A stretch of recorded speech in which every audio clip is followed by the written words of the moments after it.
자, 안녕하세요. 반갑습니다. 훈입니다. 너무 부담스러울 수도 있을 것 같으니까 뭐 좀 부담스럽죠. 오늘은 음, 어떤 거에 대해서 이야기해 볼 거냐면 겨울철에 장갑에 대해서 이야기를 해볼 겁니다. 장갑이라는 거, 그러니까 사실은 여름철에는 쓸 이유가 없죠. 기본적으로 겨울철에만 뭐 쓰는 장비고, 축구에서는 그거 외로도 더운 날씨에 불구하고 장갑을 쓸 때가 있죠. 근데 기본적으로 그런 거 같은 경우는 작업하는 환경에서 손을 사용하는 데 있어서의 보호라든지 아니면은 특정한 기능의 필요에 의해서 제품들을 사용을 하죠. 근데 축구 관점에서 보면 축구용 장갑은 어떤 게 좋고 나는 어떤 걸 좋아하느냐라고 따져봤을 때 뭐 제가 가지고 있는 여러 가지 장갑들이 있긴 해요. 이건 아슬레타의 플레이어 글러브고요. 이거 같은 경우는 자전거를 탈 때 사용하는 고 바이크 제품에 보시면 여기 이제 윈드스토퍼 제품이고, 이거 같은 경우 RAB 랩이고 등산용으로 제품을 쓰는, 이 아마 제가 기억하기로는 염소나 사냥 가죽이 쓰인 제품으로 기억을 하고 있어요. 근데 안에는 이제 폴라텍으로 특정 부분들에는 폴라텍과 사냥 가죽으로 되어 있는 아웃도어 장갑이고, 그리고 같은 경우는 유니클로에서 판매하는 유니클로 히트텍 니트 장갑입니다. 그래서 제품을 이렇게 제가 여러 가지 가지고 있고요. 이거 외로도 뭐 여러 가지 장갑을 가지고 계신 분들이 계시겠죠. 근데 제가 가장 좋아하는 장갑은 지금 끼고 있는 니트 장갑입니다. 그리고 사실은 히트텍도 플레이할 때는 그렇게 좋아하진 않아요. 이유가 뭐냐면, 일단 좋은 것부터 이유를 설명하자면, 니트 장갑의 장점은 기본적으로 편안함에 있습니다. 상대적으로 이 제품들보다 제 개인적으로 느끼기에는 니트 구조 자체가 짜여져 있는 것들이 어느 정도 사슬 형태로 짜여져 있기 때문에 제품을 이렇게 착용했을 때 제 손에 맞게 늘어나는 부분에 대한 것들이 굉장히 포근하게 잘 감싸주고요. 이 소재가 가지고 있는 이 틈을 통해서 따뜻한 공기가 계속 유지되는 부분이 굉장히 좋습니다. 그리고 이 유지되면서 움직임에 대한 것들, 이런 것들이 되게 좋죠.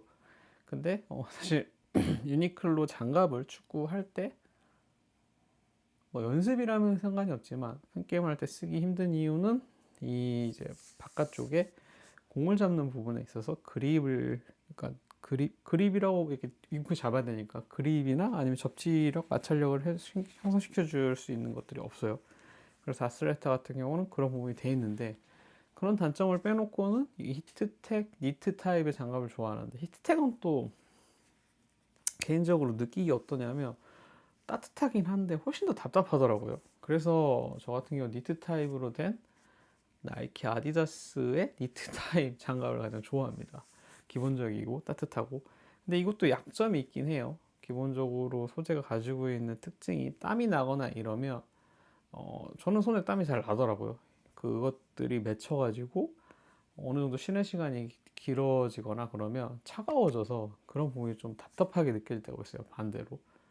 근데 그런 걸 불구하고 제가 이걸 사용하거나 선호하는 이유는 착화감, 그리고 따뜻함, 그런 사용 시간을 중간중간을 제외하더라도 그 플레이하는 시간을 사용하고 뭐 땀이 나거나 시간을 벗으면 되니까 그 안에서의 착화감 자체가 굉장히 좋고 따뜻하기 때문에 그 두 가지 이유를 만족하기 때문에 그렇게 저는 이걸 사용하거든요. 근데 이런 이제 단점들이나 내구성이나 그런 문제가 저는 있다고 생각해요, 니트 타입은. 왜냐면은 오래 사용을 하면 이 손목 부분이 좀 늘어나서 뭐 삭는다고 해야 되나? 그래서 나이키 그 니트 장갑은 좀 내구성이 별로더라고요. 그래서 여기가 막 늘어나가지고 버린 경우가 있었거든요, 작년에도.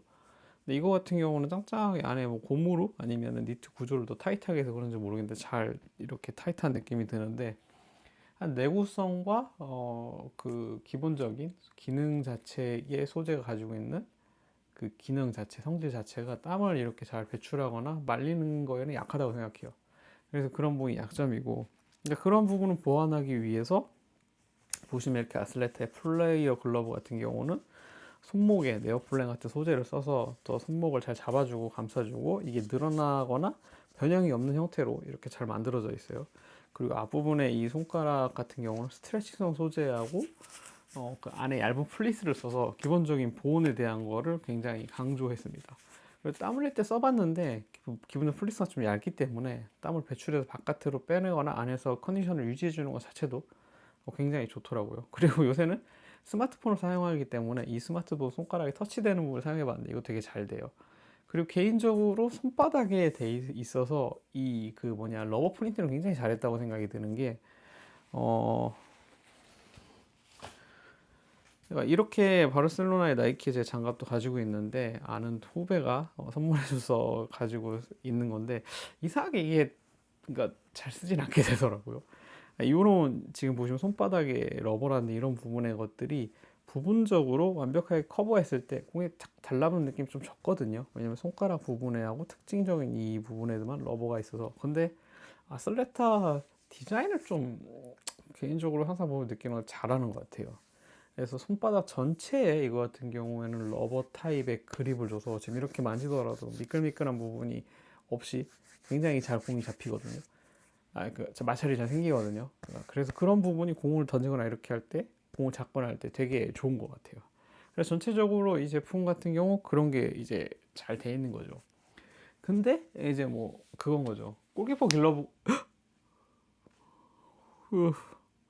뻑 소리가 났어. 어디 찢어지면 안 되는데. 어, 어.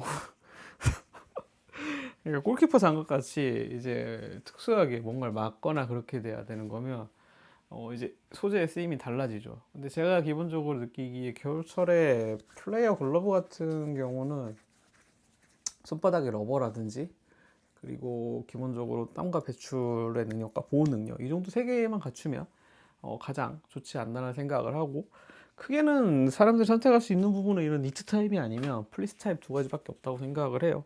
그래서 이런 부분에 대한 것들은 참고를 하시면 좋을 것 같고 그러니까 만약에 이렇게 얇고 나는 더 보온이 필요하다 하면 사실은 장갑이 더 두꺼워져야 되죠. 근데 두꺼워지면은 장점은 따뜻해지지만 항상 제가 느끼는 거는 안에서 열과 땀이 발생하는데 바깥이 두껍게 되면 기본적으로 안에서 땀이 차요. 그래서 그 속건성이나 땀의 배출의 투습성 자체가 떨어지기 때문에 그런 부분이 장갑에서 약점이거든요. 뭐 골키퍼 장갑을 많이 껴보신 분들은 알겠지만 안이 그냥 손가락이 땀으로 젖잖아요. 그런 것처럼 그런 상황이 발생하기 때문에 필드 플레이어에서는 굳이 그렇게까지 필요 없다고 생각이 드는 부분이라 이런 쪽에 선택을 하시면 좋을 것 같고 결국에는 내가 선호하는 부분이 보온성이라든지 아니면 피팅감 아니면 소재의 느낌 그리고 기능성을 어느 걸 원하는지 아니면 보온력을 원하는지에 대한 것들이 그러고 내가 장갑을 선택하는 기준이 될 텐데 저 같은 경우는 니트 타입에 플레이하는 시간 동안만 낄 수 있는 형태 그런 게 가장 좋다라고 이렇게 말씀을 드리고 싶었고 앞에서 이렇게 이제 장갑을 보여드렸던 이유는 기본적으로 장갑이라는 형태는 손을 보호와 그 특징에 따라서 이거 같은 경우는 손에 뭔가를 잡아야 되기 때문에 아웃도어에서 안에 덧댐이나 이런 것들은 엄청 되게 강하게 돼 있거든요. 그리고 안에 같은 경우는 이렇게 폴라텍으로 그 플리스가 또 들어가 있어서 이런 부분이 다르기 때문에 혹시라도 또 겨울철에 장비를 사시려고 하시는 분들은 본인에 맞춰 장갑을 사시려는 분들은 그 장갑에 대한 본인이 어떤 부분에 필요한 건지를 확인하시고 사보시면 좋을 것 같습니다. 네, 저는 오늘 여기까지 겨울철에 장갑은 제가 어떤 걸 쓰고 있는지 어떤 관점에서 여러분들한테 장갑을 좀 고르시면 좋을지에 대한 거를 이야기 드렸고 저는 또 다른 리뷰를 찾아보도록 하겠습니다. 안녕.